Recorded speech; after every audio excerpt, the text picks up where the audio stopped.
Okay. Go ahead, Dan. Okay, we're set. Okay, let's call the Pipestone City Council meeting for May 19th to order, please. Could I have a roll call? Mayor Delaney, Here. Councilmember Schmidt, Here. Councilmember Thompson. Here. Councilmember Swanson Here. and Councilmember Kolbeck. Here. I think we have a quorum. Thank you. If you're able, please rise for our Pledge of Allegiance.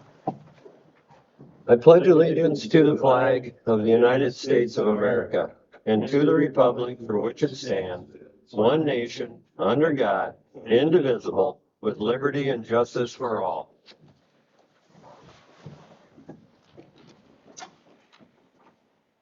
Approval of the agenda. Is there any additions, changes, or deletions? And I do have an addition to our agenda. After our executive closed session, I'd like to add consider approval of settlement agreement 59-CV-23-427 to 59-CV-23-435. We could add that to the agenda, please. Is there any other changes or deletions, additions to the agenda? If not, I'd entertain a motion to approve the agenda with that addition. So moved. Second.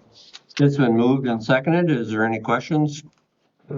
Hearing none, all in favor indicate by saying aye. Aye. All opposed say no, and motion carries. Next up is the consent agenda. The consent agenda contains the following items for approval. Our May 5th, 2025 special meeting minutes, the May 5th, 2025 regular meeting minutes, the payment of claims and listing of bills, and the April financial reports. I'd entertain a motion to approve the consent agenda. So move. Second. It's been moved and seconded. Is there any questions, comments? Hearing none, all in favor indicate by saying aye. Aye. All opposed say no, and motion carries. Next up is community concerns. Is there anyone signed up for community concerns, Deb? Keith Matson, 919 North Hiawatha. Okay, this is our community concerns time. Keith, if you're interested in addressing the council, you certainly can at this time. Yeah, If you come up to the podium so everyone can hear you. And just pull that speaker down, or pull that microphone down a little bit so you can speak directly into it. There you go. okay, my name is Keith Manson. I come in here kind of wanting to observe. I got some concerns that kind of doubled while I was sitting here because I found some other information. I think there's a lot of predatory behavior going on in this town involving methamphetamine, and I think that I don't know, I don't want to I'm just aware of it, It's been done, and a lot of women are getting exploited by that kind of behavior. The other thing, though, what I learned about, I would like to know why my friend Rico was treated the way he was, because it sounds very dirty to me. I feel like he was railroaded out of the Human Rights Commission, which I believe is very impotent organization that doesn't really take too bold of a stand on anything. We had Cinco de Mayo canceled. We had the Juneteenth celebration cut to 3 hours. And, these things concern me because this is supposed to be, the land of the free. And you're supposed to be able to express yourself and everything. And the Human Rights Commission of all people, of all organizations, to have it kind of become that watered down is concerning to me. So these things all seem to link in together, but I just found out about Rico while I was sitting here. I'm deeply concerned because from what I know, Rico wouldn't hurt a fly, and why he was treated like that is very troubling to me, because I feel like Rico is a man that might, maybe you you might not like, you might think he's a big guy and everything, but you know, he just speaks his truth. And I know him that I'm not afraid of him at all. He wouldn't hurt me at all. And he wouldn't, and I support him. And I'm very sorry to hear what happened to him, but it all seems to tie in because somewhere I want to find out why he got treated and done like that. Because what did he do? Tell the truth about something? Anyway, those are my only concerns for right now. Thank you. Okay, well, thank you, Keith, for your time here. And that's certainly something that we can look into further and investigate further. Okay. Up next is new business, Resolution 2025-31. This resolution authorizes staff to submit a proposal to the Minnesota Pollution Control Agency to conduct the Pipestone Sanitary Sewer Project, Part 2. If we approve this, then it'll allow the city to continue its sanitary sewer improvement loan program, which has been extremely popular, and authorizes Joel to serve as the authority on behalf of the city to administer the loan program. So I'd entertain a motion to approve Resolution 2025-31 at this time. I'll make the motion to move resolution 2025-31. Second. It's been moved and seconded. Is there any questions, discussion? And is this at the same percentage as we had in the past, or did they bump it up a little bit? It was bumped up a little bit. We were approved for 750,000 at a 1.5% interest rate. We felt that we would still, for the people that qualify for that loan, would be at the 0%. Okay, all right. Any other questions? Hearing none, I'd entertain, we'll call the question. All in favor indicate by saying aye. Aye. Aye. All opposed say no, and motion carries. Thank you. Resolution 2025-32, the Pipestone Country Club, Inc. is requesting a gambling permit so they can perform gambling activities at the Pipestone Country Club at a fundraiser event in July. And if we approve this, that'll be forwarded to the Minnesota Gambling Control Board with no waiting period. So I'd entertain a motion to approve Resolution 2025-32. So move. Second. It's been moved and seconded. Any questions, Do comments? you know any details on this? I don't have any details. No. They didn't really have any details for us yet, and as you can see in the resolution, the date is still blank. They were gonna fill out the official date that they were gonna choose the drawing, before it got sent to the state. Okay. Okay. Did All right. we give you the application? Okay. All in favor indicate by saying aye. Aye. All opposed say no, and motion carries. Resolution 2025-33, the Prairie Lands Library Exchange has given a grant of $1,000 to the public library to support the library series of plant program. This resolution accepts that donation, so I'd entertain a motion. So Second. It's been moved and seconded. Any questions, comments? I'd just like to add that thank you to the Prairie Lands Library Exchange for the generous $1,000 grant. That's very nice. All in favor indicate by saying aye. Aye. All opposed say no, and motion carries. Council liaison reports. Okay, Heritage Preservation. The last time we met was May 13th. We approved the roof repair for 209 West Main. And the geocache project, I believe, is still up and running, and we'll get further information on that as that goes on. And then we also had a special HPC and City Council meeting on May 16th, and of course, we were all there and aware of that, and that was a walkthrough through the Carnegie Library building. So more information will be pending on that too, eventually. Okay. So that was Heritage Preservation. Housing and Redevelopment Authority, oh boy, I could talk an hour on this, but I'm not going to. So we had our special meeting on April 1st, and they have approved transferring the Section 8 program to Blue Earth County. And Section 8 may sound just like another government program, but actually that's talking about people's homes and where they live. and a very serious matter in my eyes anyway. And so instead of just railroading it through, a large discussion developed, and we ended up approving moving the HRA to Blue Earth. It's not finalized at this time because we have to, there has to be a presentation to the council and approval by the council before HRA, before HUD will accept that. And so we'll have to get further information from HRA on that. But that was the main part of that meeting.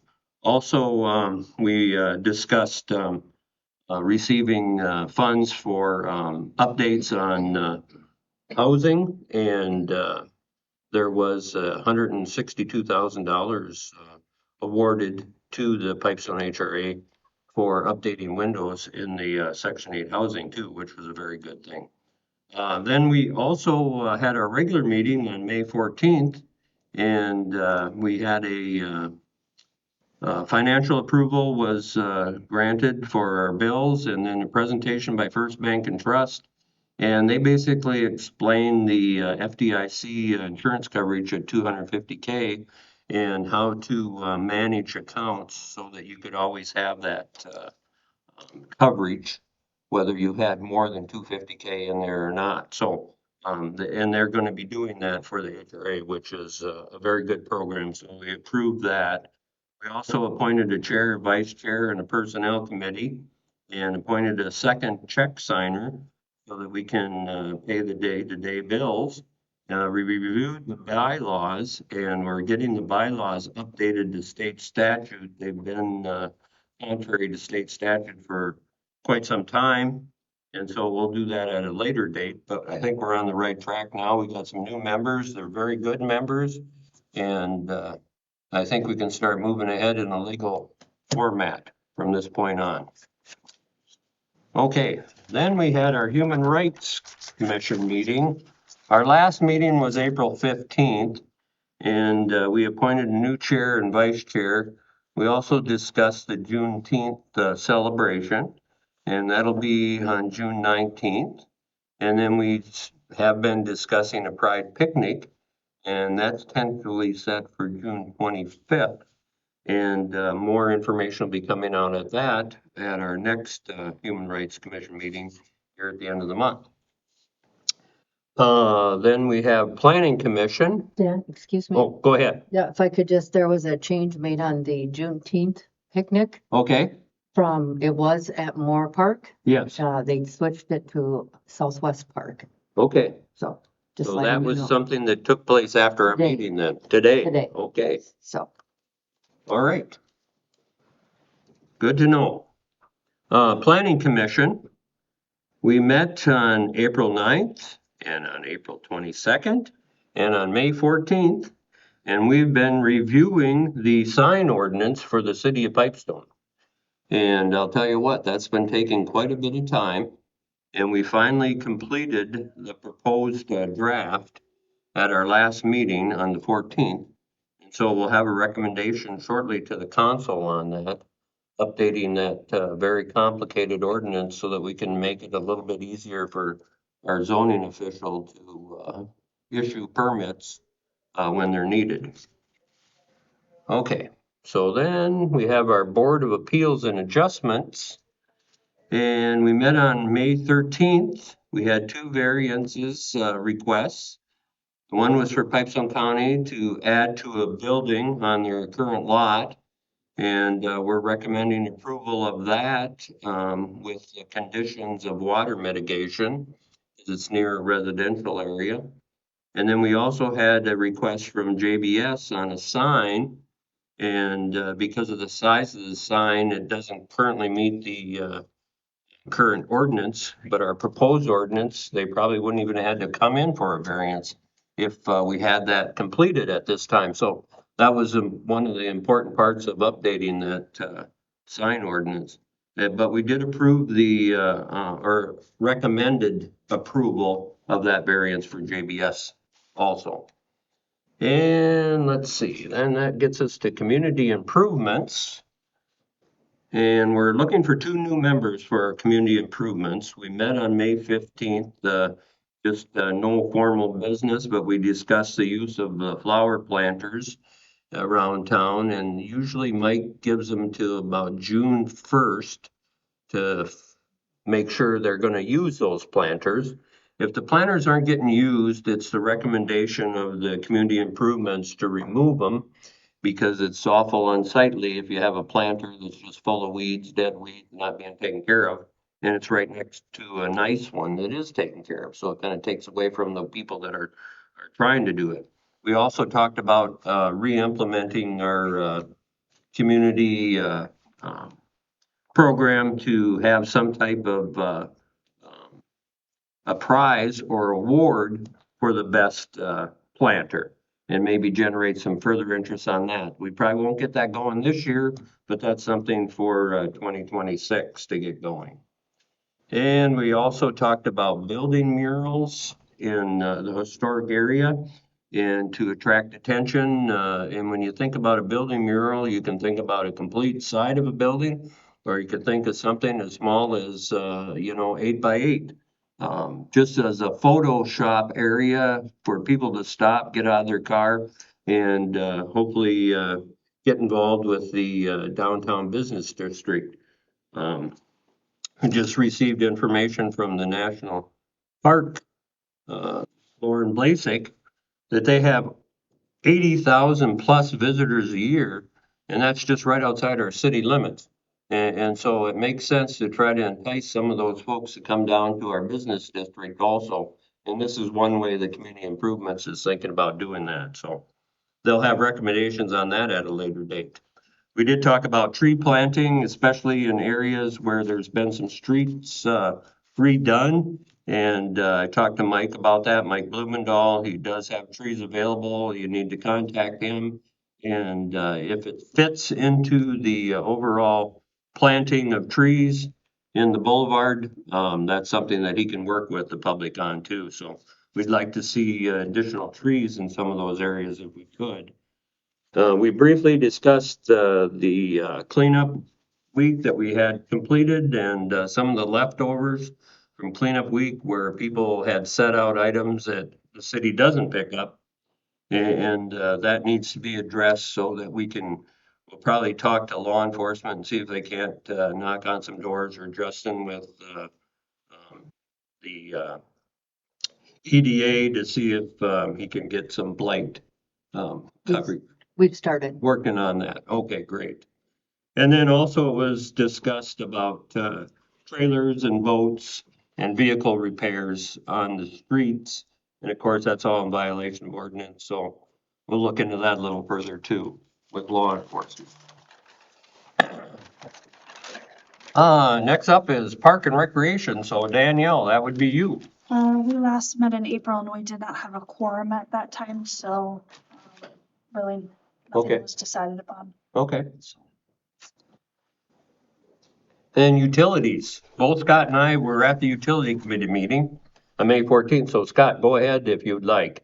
First of all, we met with Lauren Blasik from the National Monument, and the monument is looking for a trail easement off of one of our parks, and so we're working in with that right now. And then Nick Bergman from Pipestone County Highway Department showed up and informed us they're going to do a road project on County Road 56, which is 8th Avenue Southeast, tentatively for 2030. And just wondering if the city wanted to keep that in mind for some possible utility work there. We discussed the outdoor pool in Councilman Hunsacker's findings. He suggested we should find somebody to look into finding the potential water leak or leaks that are there. So we're looking into that. Lincoln Pipestone Rural Water had met with Joel and is putting in a request to possibly purchase water from the city of Pipestone. Horde Truck Wash project, which is going on next to the water plant. They were going to put gravity sewer in there, and now they were going to go in with a lift station sewer instead of the gravity. We're looking for alternate sites for our city tree branch and tree dump, facility to get it further out of the floodway. So that's being looked into right now at this time. And also we wanted to let everybody know that truck parking is available at S&S Truck Repair. Just talk to the owner out there and he'd be more than happy to let them park out there. That is all we've got. That kind of wrapped it up. One other point our engineer brought up, if we want to start looking at a 2026 street improvement project, we should probably start looking into that now. And that's something I'm sure Travis will have some recommendations for the council at a later date. But it's time to start thinking ahead in that area. And then I also just wanted to add a little bit on the request from Lincoln Pipestone Rural Water to possibly purchase city water. And our water treatment facility is operating at a capacity where we could easily provide the water that they're requesting. They have a $4 million grant available that they can use for the hookup. And so basically, it would be relatively easy for the Pipestone to partner with Lincoln Rural Water. And that may bring our water department back up into the black pretty easy. So that's all good news. We'll see how that plays out, but certainly something that's positive. Okay. So any closing comments? Any closing comments? Yeah, we have EMS week this week. Good. I'm glad you mentioned that. Yes. Yes. So make sure you come out and visit us at the EMS building tomorrow night. Brats, hot dogs, free meal. So you guys don't have to cook supper tomorrow night. And you had a very nice picture in the Free Star. And we're very thankful I am for one, and just speaking for the council, that we have such a dedicated group of people that are willing to help at moment's notice for anything medical. And we should be very, very thankful for a community our size to have the ambulance association and the ambulance equipment that's available to us. So thank you. Okay, any other closing comments? If not, I'm requesting a motion to go into closed session pursuant to Minnesota State Statute, Section 13D.05, Subdivision 3B, regarding the following. To conduct a closed session pursuant to attorney-client privilege to engage in confidential attorney-client communications and litigation strategy discussions related to the pending litigation matters in the special assessment appeals related to the city's 2022 street and utility improvement project, Pipestone County District Court Files 59-CV-23-427 to 59-CV-23-435. And I'd entertain a motion at this time. I so move. Second. It's been moved and seconded. Is there any questions, discussion? Hearing none, all in favor indicate by saying aye. Aye. All opposed say no, and motion carries. Okay, we're back in live open meeting. So I'd entertain a motion to consider approval of the settlements agreements 59-CV-23-427 to 59-CV-23-435. So moved. Second. So we have a motion on the floor and it has been seconded. Is there any questions or discussion? Hearing none, all in favor indicate by saying aye. Aye. All opposed say no, and motion carries. Next up is adjournment. I'd entertain a motion. So move. Second. It's been moved and seconded. All in favor indicate by saying aye. Aye. All opposed say no. Motion carries. We're adjourned. Thank you.